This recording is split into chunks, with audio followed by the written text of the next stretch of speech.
Hi all. ఇప్పుడే మన నెట్‌ఫ్లిక్స్‌లో రీసెంట్‌గా స్ట్రీమింగ్‌కి వచ్చిన 'ఫ్లైట్ రిస్క్' అనే మూవీ చూసా. ఈ మూవీ రన్ టైమ్ వచ్చేసి మనకి 1 అవర్ 30 మినిట్సే.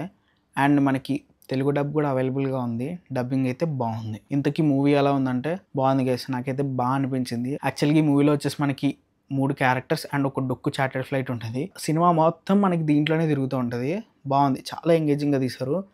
తీశారనిపించింది. ఇంతకీ 'ఫ్లైట్ రిస్క్' అనే టైటిల్ ఎందుకు పెట్టారు? అసలు ఫ్లైట్ రిస్క్ అంటే ఏంటంటే యాక్చువల్‌గా ఎవరైనా పర్సన్ విక్టిమ్ గానీ, విట్‌నెస్ కానీ అయ్యుండి తను గనక బెయిల్ హియరింగ్ ఆర్ ట్రయల్ అవ్వకుండా కంట్రీని వదిలేద్దామని అనుకుంటున్నాడనుకో, ఆ పర్సన్‌ని ఫ్లైట్ రిస్క్ అంటామన్నమాట. సరే, coming to the plot. Plot ఏంటంటే ఇప్పుడు ఫ్లైట్ రిస్క్ అని నేను ఏదైతే చెప్పానో అదే పాయింట్ మీద ఈ మూవీ మొత్తం తిరుగుతుందన్నమాట.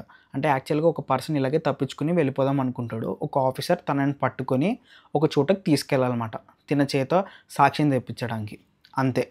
మూవీ అంతా ఇదే. ఇంతకీ ఆ ఆఫీసర్ వీడిని అక్కడికి కరెక్ట్‌గా తీసుకెళ్ళిందా? ఆ తీసుకెళ్ళే ప్రాసెస్‌లో అసలు ఏం జరిగింది అన్నది మనకి స్టోరీ మాట. అంతే. చాలా సింపుల్ ప్లాట్. కానీ ఎగ్జిక్యూషన్ అయితే చాలా బాగుంది. మనకి మూవీలో 3 క్యారెక్టర్స్ ఉంటారు. ఒక చార్టర్డ్ ఫ్లైట్ ఉంటది. దీంట్లో వీళ్ళు కూర్చొని ఉంటారు. అంతే. వీళ్ళ మధ్య ఎంత ఎంగేజింగ్‌గా క్రియేట్ చేశాడంటే వేరే అసల. మనకి దీంట్లో చిన్న చిన్న ట్విస్ట్‌లు కూడా రివీల్ అవుతూ ఉంటాయి. అండ్ మాక్సిమం మనకి మూవీ వచ్చేసి మనకి మొత్తం కాన్వర్జేషన్ మోడ్‌లోనే ఉంటది.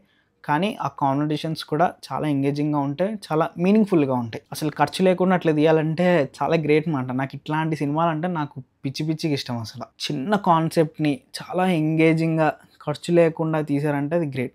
అంటే ఈ మూవీలో కొంచెం అక్కడక్కడ కొన్ని సీజీఐ ఇష్యూస్ ఉన్నాయి. ఇది పెద్ద ప్రాబ్లమ్ లాగా అయితే కనిపించలేదు. ఆ క్యారెక్టర్స్ యాక్టింగ్ బాగుంది. అండ్ క్యారెక్టర్స్ మధ్య క్రియేట్ చేసిన ఏదైతే డ్రామా ఉందో ఆ డ్రామా అయితే చాలా బాగుందన్నమాట. ఓవరాల్‌గా మూవీ చూడాలా వద్దా అంటే చూడండి.